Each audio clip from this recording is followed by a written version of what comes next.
And I just thought it was hard enough already going for one therapy. And I thought, I don't want to do this. I don't want to need this. This feels so scary. What did you expect kind of in your mind that pelvic floor therapy would entail? Before we talk.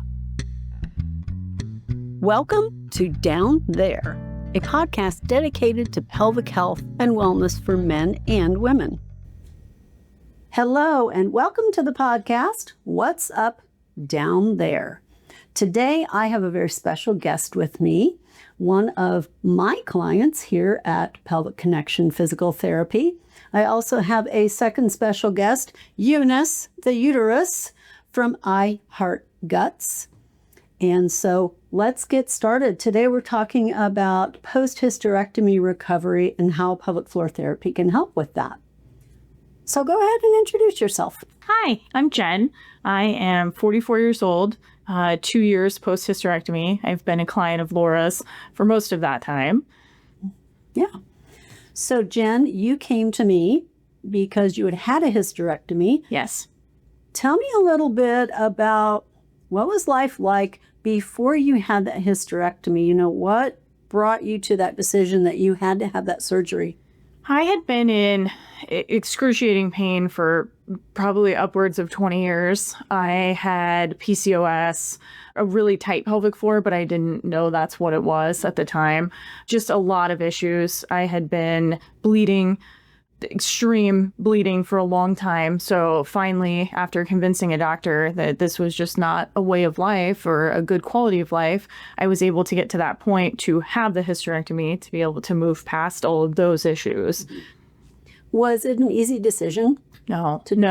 It was an early hysterectomy. I knew my ovaries couldn't be saved, so I knew this was going to be full hormone replacement afterwards. I was on the younger side of needing to have this done. So no, it was a really tough decision. It was the end of a fertility chapter that had failed. It was not easy. And I just knew I couldn't go on like I was. So my hopes were the other side of hysterectomy would be hopefully pain-free, easier way of life. Mm-hmm. Okay. Yeah.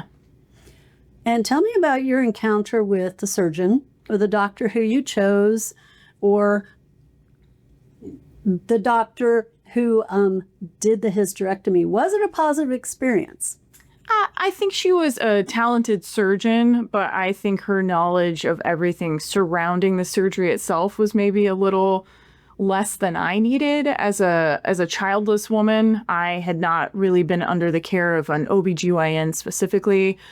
I didn't feel like I had those resources to know what I should be asking, or I didn't find a lot of information out there prior to my surgery. And so I kind of looked to my surgeon to be that person to guide, some of the confusion and questions that I had. And this was a massive procedure. And I just felt like she was very good at the technical answers, but not really interested in what post-care would be.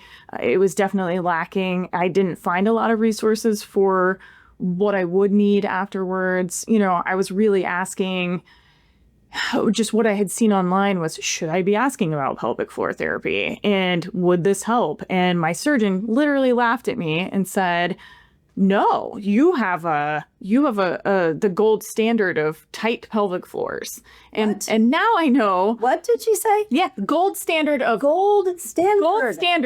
is a tight pelvic floor. It is not. That is not the gold standard. No. But I learned that from you. Wow. That is not the gold standard. So that was interesting to be dismissed when asking who I thought was an expert. Is this something that I need? Is this something I should be looking for to help me?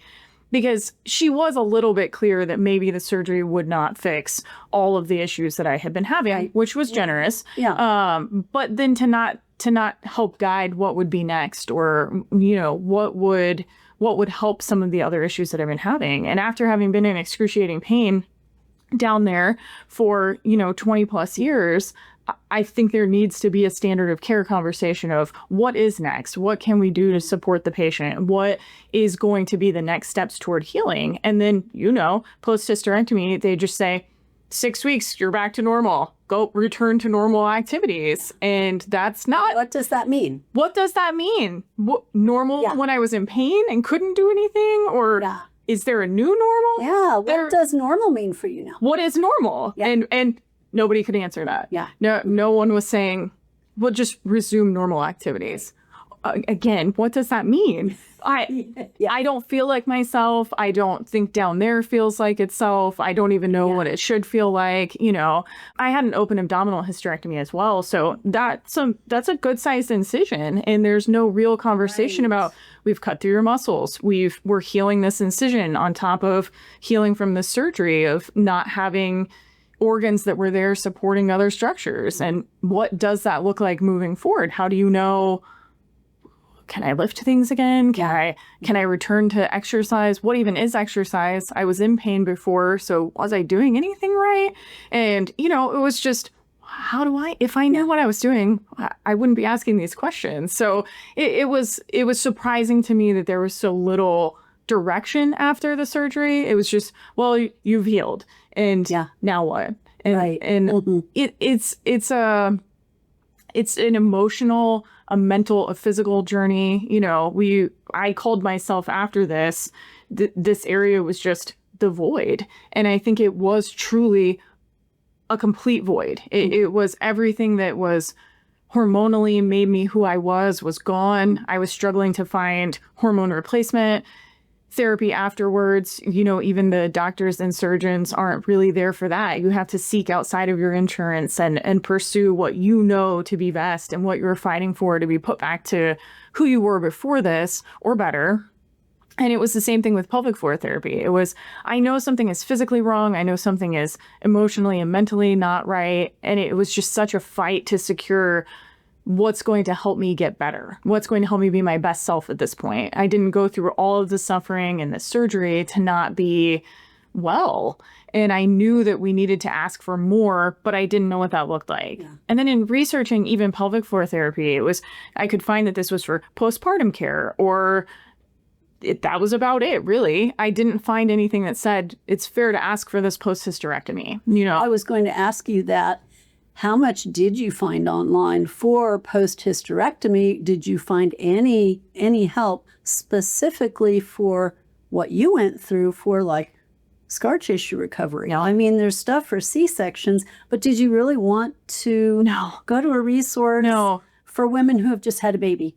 That space had a hysterectomy. Right. That space was very excluding for me and a little bit triggering as someone who had a failed fertility journey. I didn't want to talk about my open abdominal hysterectomy incision as a C-section incision. It wasn't the same. There was no baby at the end of this. There was a literal void, the removal of my organs. And I didn't want to have to look at how to recover from a C-section as the recovery process for how to recover from this. It just wasn't the same. And I didn't find much for open abdominal hysterectomies. And I definitely didn't find much support for scar tissue from that, for what the recovery without organ support in there looked like. I just really wasn't finding anything that directed me to a place of healing or what I would need truly is. What does that look like? It was a very excluding space. And I think too, as a childless woman, there just isn't much there. It felt like there was more care out there for women who had had babies and not childless adults who are going through this maybe big life decision, a traumatic experience. It really wasn't a space that I found a lot of information or resources on. I joined a few groups online, and that's maybe what even made me realize, oh, I probably do need additional support. I'm not going to find this from my doctor. I need to seek this out.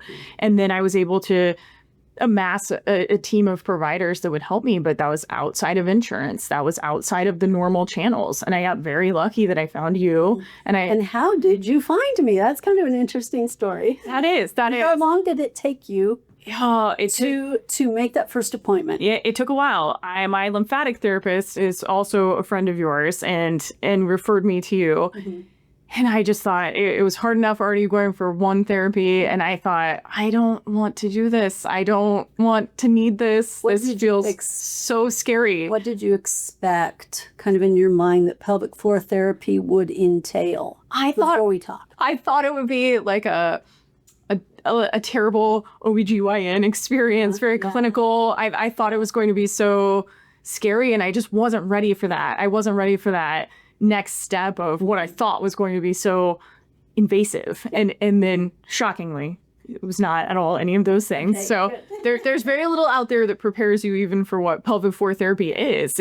There wasn't anything telling you, hey, this is a safe space. It doesn't have to be scary. It's not going to be so invasive. And it's not like your exam No. at the OBGYN. No. No stirrup, no speculum. No. So you don't have to worry about that. None of that. None of that. Thank you for listening to the show.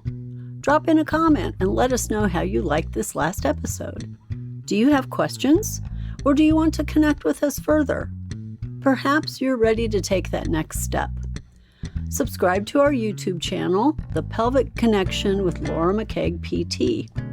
Check us out on Facebook and Instagram at Laura McKaig PT, or visit our website at www.pelvicconnection.com to discover our online programs and resources or how to work with us in person.